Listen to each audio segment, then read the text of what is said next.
In December of 2024, I started my first formal bulk. This ended on May 31st and brought me from 125 pounds to 154.6 pounds in body weight and from 13% to 13.7% in body fat. On June 1st, I started my first formal cut. This cut, I plan on lasting no more than 45 days, and my target is to land somewhere between 8 to 10% body fat by the end of it.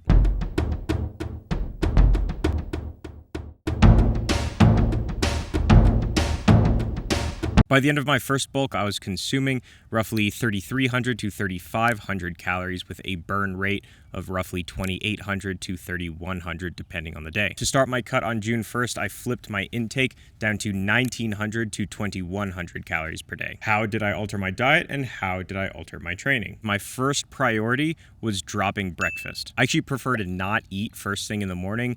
It just makes me feel kind of sluggish and foggy. I kept the fat-free milk in just for the protein and a light dose of calories because now that I'm 150 pounds as opposed to 125, if I don't consume anything in the morning, by the time noon rolls around, I'm like really tired. So that's breakfast. That already knocks off a good 600 calories. Lunch is almost the same except reduced whey in my protein shake, and peanuts are totally cut out.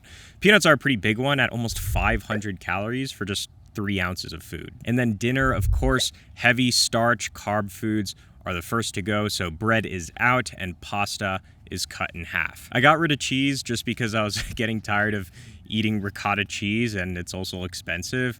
Shredded cheese, also unnecessary. Avocado oil drops down too. I don't really measure this. It's not super practical to. It's just an estimate, but I know I'll be consuming less because when I have bread in the diet, I'll use that to like mop up the fat or oil from whatever meat I'm having, and I won't be able to do that without the bread. And then I've thrown in a couple eggs. This is mainly because eggs are very micronutrient dense, and since I'm in such an aggressive deficit, I want to make sure my nutrient profile is as rich and full as it reasonably can be to help with recovery and injury management. It also makes for a very nice, rich, creamy, cheese-like sauce for the pasta, which is important for my sanity. So this brings me down to around 2,000 calories, more or less. Pretty aggressive, but guys, this is an aggressive mini cut. It's not meant to be sustainable. It's meant to get in, burn fat, and get out. And if the price of this being 45 days versus 3 to 4 months is losing a little bit of muscle, a little bit of strength, I'm okay with that.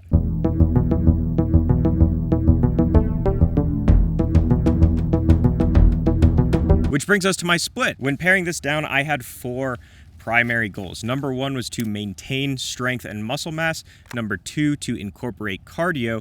Number 3, to recover and strengthen tendons and joints. And number 4, to reduce time in the gym. You'll notice burning calories is not on that list. I'll burn calories. I have a rough idea of how much. But ultimately, guys, the diet is doing the heavy lifting here when it comes to calorie deficit. High level, this is push, pull, abs, shoulders, legs. It's a custom split that I programmed myself.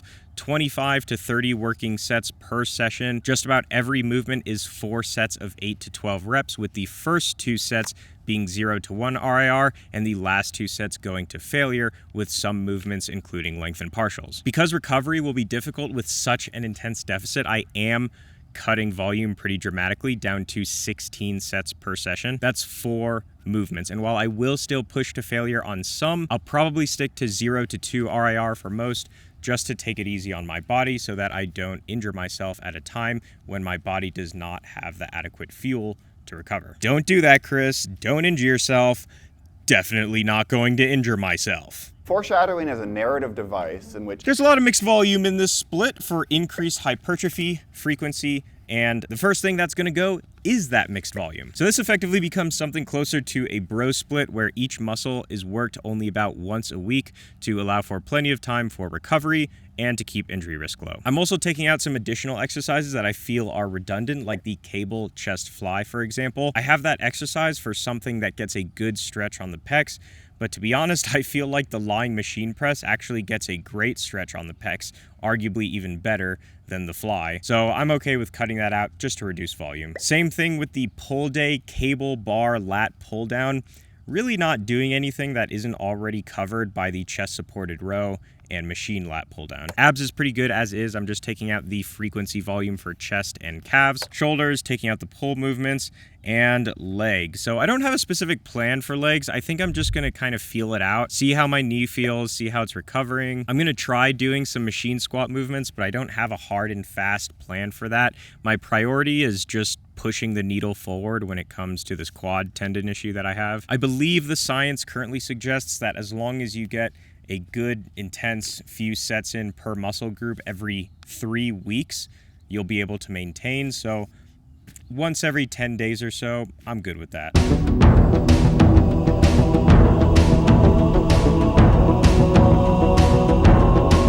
And then I'm throwing in a couple hikes here. So this has 3 purposes. Number 1 is cardio. I did not do any cardio on my first bulk because I was strictly focused on weightlifting and mass gain. And I'm just gonna be honest, guys, why aren't I doing the treadmill? Why aren't I doing the Stairmaster? Because I'm a spoiled brat who spent the last decade of his life living in Boulder, Colorado, where we have the most amazing trails for trail running. And I swear to God, running on a treadmill makes me want to blow my brains out. Around April, I developed a kind of pre-injury, just like a tweak in my quad tendon that basically took me out of everything knee flexion related. So presses, lunges, knee extension, it basically cut my ability to do legs in half. I don't really know what to do about it. I've been doing high rep, low volume stuff in the gym, and that hasn't really changed it much. But my theory is that hiking is like the ultimate high rep, low weight activity that is also way more dynamic than a treadmill or Stairmaster. So I'm hoping that that will strengthen my tendons in a way that I can actually get back to doing legs for my second bulk because they are lagging behind. And then the third reason is just sanity, right? It's kind of going a little bit crazy near the end of that first bulk. I was getting really depressed. It's summertime, it's warm out. I want to spend more time outside. I want to get in the sun a bit. I think it'll just help with my mental state. Smells like vanilla, especially as I go into my second bulk, which again will probably be a very intense period of time for me physically and mentally. If you want to see my video documenting the entire cut and results, you can subscribe for when I get that out in a month or 2. And if you want to see more process and behind the scenes stuff, you can follow me on Instagram. I actually don't post there much, but I've gotten a couple messages about it. So if people start following me, it is something that I will do, and it will probably be very awkward and very uncomfortable.